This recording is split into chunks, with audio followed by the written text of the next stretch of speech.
अस्सलाम वालेकुम नाज़रीन, मैं हूं नवीद। आज मैं जिन शख्सियत से बात करना हूँ उनका नाम है डॉक्टर अब्दुल कुरैशी साहब।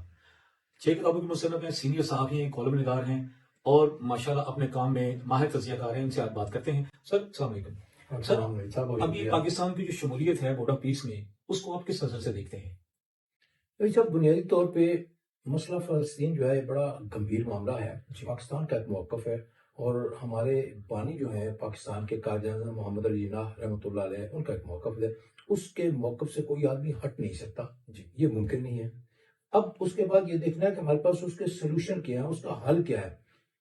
उनके यहाँ इसराइल के साथ अरबों की लड़ाई हो चुकी है। वो उनके इलाके कब्ज़े में ले चुका है, जिसे रमज़ान वार कहते हैं। 17 दिन की जंग हुई। जी। वो फ़तह याब नहीं हो सके।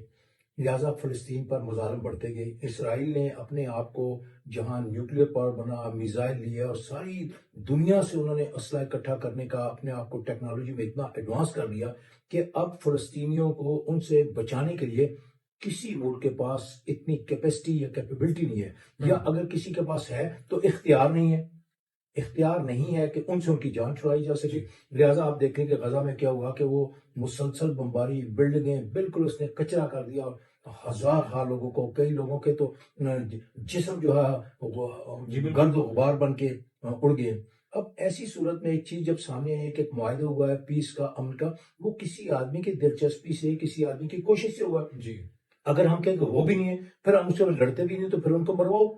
उसका बुनियादी तरीका यही था कि कोई भी दरमियाना आदमी आए, बैठे, सबसे पहले उन पर बमबारी बंद हो, जुल्म और ज्यादती बंद हो, खाने पीने के लिए चीजें उनके लिए जाए, तो उनकी जिंदगी के आसार नजर आना शुरू बिल्कुल हो। ठीक। और उन आसार के नजर आने के बाद फिर उसमें पेशरफ्त की जाए। वहाँ कोई भी बात होगी, जब बात होगी तो 15-20 ममालिक के जब नुमाइंदे बैठे होंगे तो वहाँ बात करेंगे कि ये जुल्म है, ये ज्यादती, वरना वो एक तरफा भी पढ़ सकते हैं। देखो, यूनाइटेड नेशन में उनके लोग हैं, उनके पास वीटो पावर है, जिस मुद्दत से काम चल रहा है। लिहाजा मैं समझता हूँ कि बोर्ड ऑफ पीस में बैठना चाहिए। जिस हद तक, जितनी हद तक हो सके उनको बचाना चाहिए। उनकी अलग रियासत का मुतालबा रखना चाहिए, सामने रखना चाहिए। इसराइल को बिल्कुल खुल नहीं दे देनी चाहिए कि एक बोर्ड बनाए, पीस में वो अकेला बैठा हो या अपनी मर्जी के 4 आदमी उठाए। वैसे भी इसराइल नहीं चाहता कि पाकिस्तान हो, तुर्की हो, वो इसमें शामिल हो। यह इस मसले में है, जब पाकिस्तान उसमें शामिल होगा तो कुछ ना कुछ तो हक बन जाएगा, बात कर सकेगा, गुफ्तगू कर सकेगा, उनकी मदद कर सकेगा। आइंदा दुनिया में कह सकेगा कि जनाब हम बोर्ड में थे, हम भी इसमें फ्री के मुसलमानों के लिए।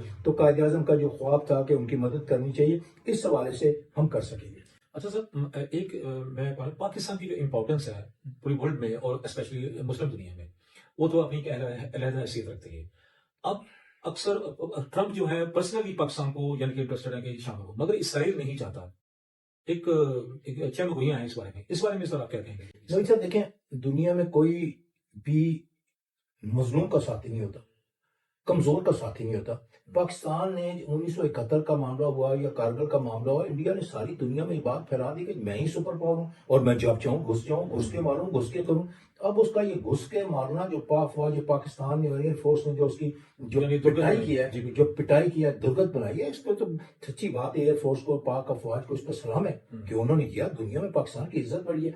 उस एक फतह की बुनियाद पर हमें शामिल किया जा रहा है, वरना हमें सुर ख्वाब के तो पर नहीं है ना। और भी दुनिया में मुल्क बैठे हुए हैं ना, सही है। कई इस्लामी मुल्क शामिल हैं और हमसे बड़े बड़े मुल्क बैठे हैं। हमें क्यों शामिल कर रहे हैं? उन्हें पता है कि पाकिस्तान अब एक कुव्वत है, फौजी और अस्करी कुव्वत है, एयरफोर्स पावर है, उसके पास इतनी कैपेबिलिटी है, इतनी ताकत है, इतनी सलाहियत है कि वो साइबर क्राइम के हवाले से भी लोगों को रोक सके कि वो पाकिस्तान में कोई दहशतगर्दी ना कर सके, और साइबर के हवाले से वो दुश्मन के मुद्दाम भी खड़े कर सके। ये दोनों सलाहियत, रोकने की भी और हमला करने की भी साइबर का दुश्मन के खिलाफ पाकिस्तान के पास सलाहियत है। अच्छा, पाकिस्तान का हमेशा मौका रहा है फलस्तीन की हिमायत करना सिफारती अखलाकी है, और पाकिस्तान का अभी भी ये डिमांड है कि 1967 की बाउंड्रीज के ऊपर चला जाए फलस्तीन।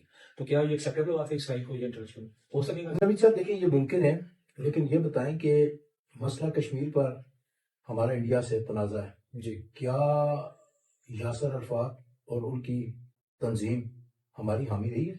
उन्होंने कभी अपनी नहीं रही। तल्लुकात इसराइल से बना के जी रखे हैं। बिल्कुल ऐसा ही है। हम हैं जो वन वे तौर पर फलस्तीनी अवाम की ख्वाह, वहाँ के साहिब इक़्तिदार और साहिब इख्तियार लोग कभी भी इंडिया के मुकाबले में पाकिस्तान के हामी नहीं रहे हैं। हमने, हमारी फौज ने, हमारे सियासतदानों ने, हमारे इंटेलेक्चुअल ने, अदीबों ने, शायरों ने, सब लोगों ने जाके फलस्तीन की बतौर फर्ज इखलाकी मदद के तौर पर उनकी मदद की है, वरना वहां से तो हमें कोई कोई ठंडा झोंका नहीं मिला। فلسطین کا ٹاپک میں فلم بھی بنا چکا یا ہوں اکثر نا۔ ہم نے بہت کیا، لیکن وہ ہم اپنا فرض سمجھ کے یک طرفہ کرتے ہیں، اور ابھی خاموش ہو کے بیٹھ جانا، کوئی نہ بہادری ہے، نہ عقل ہے، نہ شعور ہے، نہ اس کو کوئی فائدہ ہے۔